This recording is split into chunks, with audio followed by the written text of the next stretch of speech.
Undefeated?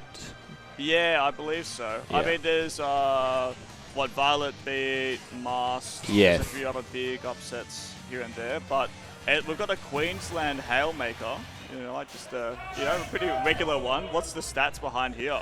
Oh god, I think it's actually surprisingly back and forth lately. I think Bro1 probably still has the edge. Right. Okay. Okay. But BakedGoods is kind of playing hot this weekend. Yeah.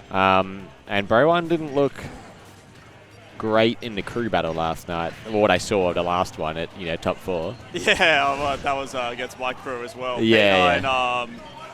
But I think that's kind of been Brady, right? He's never really excelled at the crew battle format. No. The only time he did all right at floating point, but then other people on the team let it down.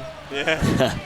But no, I think the format's not for him. I think he needs the games to adapt and figure people out. Absolutely. Well, he's very much like a read-based player. Yeah, well, he comes from Wolf, right? And I think if you play Wolf, that's basically what you have to be like. Yeah, he's like a Wall Street investment banker's best mate. He's the good kind of greedy. Yeah. He loves his F smashes.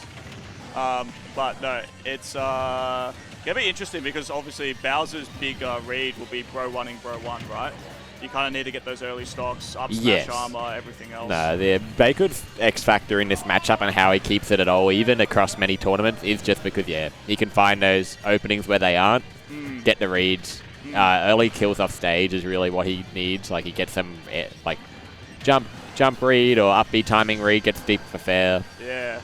But yeah, if you don't get the lead against Brady and you're just sort of playing the matchup as you'd expect by the textbook, well, it's going to go Game Watch's way most of the time, isn't it? Yeah, absolutely. Well, also Brady's style of Game & Watch, I'll say it, there's not a lot of love there. Oh, no, and he'll tell you that himself. Yeah, he's very happy to, with a lead, he's going to do the most optimal, annoying game plan and really try to wear you down. And as Bowser, that is not what you want.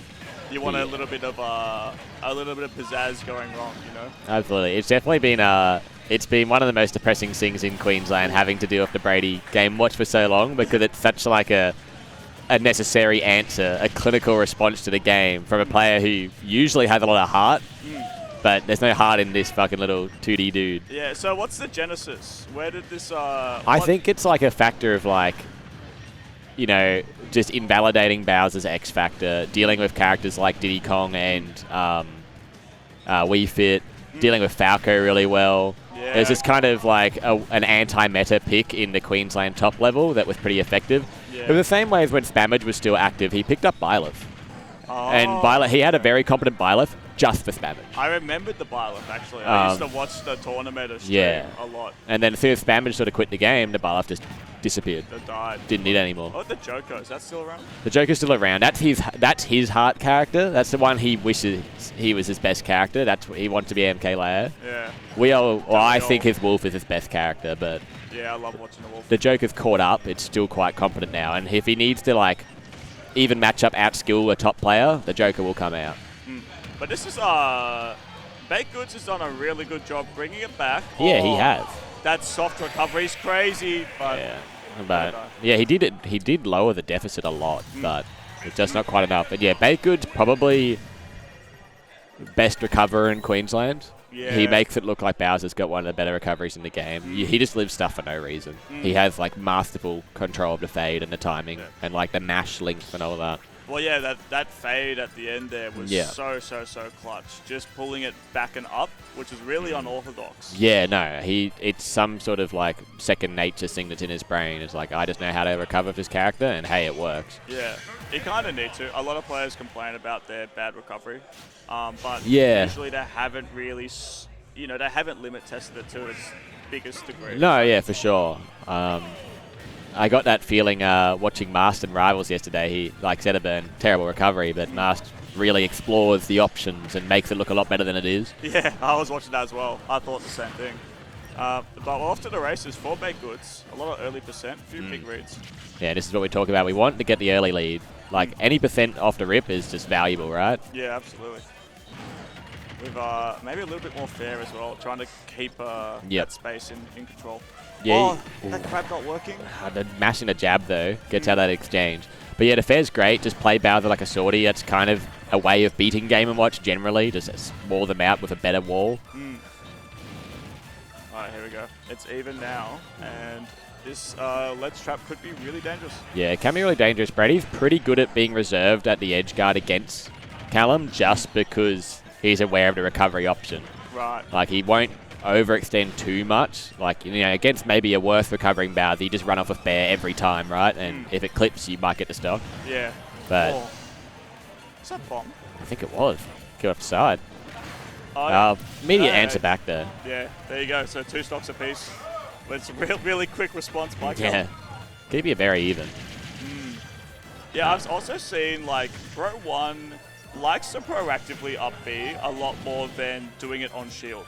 I saw even, like, on the mid-space fair, Bro1 decided to drop and do Nair and try to take that gambit rather than just rip the annoying move. It's interesting.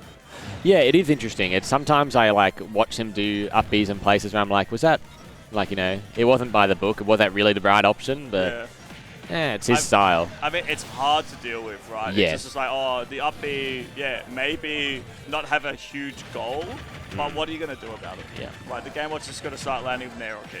Oh, big combo. Yeah, that's good percent, and the lead is racking up very quickly. Oh, sausages. Pan hit, and gets the up smash too. Oh, this is now a clinic. Yeah, it's just kind of, a couple of people ask me, like, how do you think the set will go? And I'm like, oh, it could be either way, but it'll really just come down to, is Brady dialed in? Is he just like, I'm going to win now? Yeah. Oh. Good DI from BakedGoods, though, living a little longer. Maybe the rage will do some miracles. Yeah, maybe. A shield break would be nice. That would be cool. I thought BakedGoods go for a couple in the earlier set on stream, but none of them actually landed, but still. Yeah, there's a few down Bs. Game 5 down Bs. Oh. Yeah, there's another bomb kill. Yep. Yeah, Game 5 down Bs. That's crazy. That's insane. He holds in the back pocket. Yeah. I think there's something in the Queensland water that we breed players that do that sort of shit. Back when we had Ari, we used to talk about like the Ari stock, which was like Game 5 last stock. He would just do instant like drop zone fair, just like idiotic Ike option, and just win sets like that. And like he'll prevent the option once in a Game 5 game. So it's like okay. Yeah, it's I find there's a lot of players in Queensland who don't mind taking the gambit. Yeah. Doing the coin toss. They're very good at it, so makes sense. I think you know, when our PR was slightly more active, the top level was fairly close for a while in the last couple of years. So I think the way that people were breaking each other was by taking those gambits, because it was becoming harder and harder to just out-skill each other. Yeah, it is interesting when you've got such a tightly knit cohort. Yeah. It is pretty similar. Yeah. Where it's like there's a lot of coin tosses, and then you get like really interesting metas or really interesting play styles. Where they like you play the player rather than the character. Oh, for sure.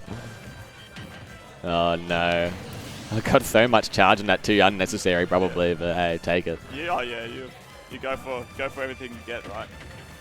Oh, huge grab by BakedGoods. Oh my god. Yeah. That one's safe there. No risk on that one. Yeah, this is a lot of damage for Bro1. Yeah, and he'll just retreat back to ledge, take the safe, like, don't go for another hit. You've got such a lead, you don't have to take any risk now. It's impressive that, no, maybe not impressive, but surprising he even just keeps holding forward on BakedGoods. Yeah. Do you reckon when Game Watch throws bomb, it kind of looks like a basketball shot? Yeah, but it's like a really lazy one. Yeah, it's like, he's like in the B, like the C team basketball, just like, he's getting picked last in the queue. Oh. This is so dangerous. Oh no. We read that like 4 seconds in advance. It's so hard. Sometimes you're so preoccupied with the last 4 things that you just do the obvious bad option, right? But it's very human. Oh my god, what have we got here? Oh, he gets the 9? What the fuck? Hey, all right. Yeah, okay. Brady's happy.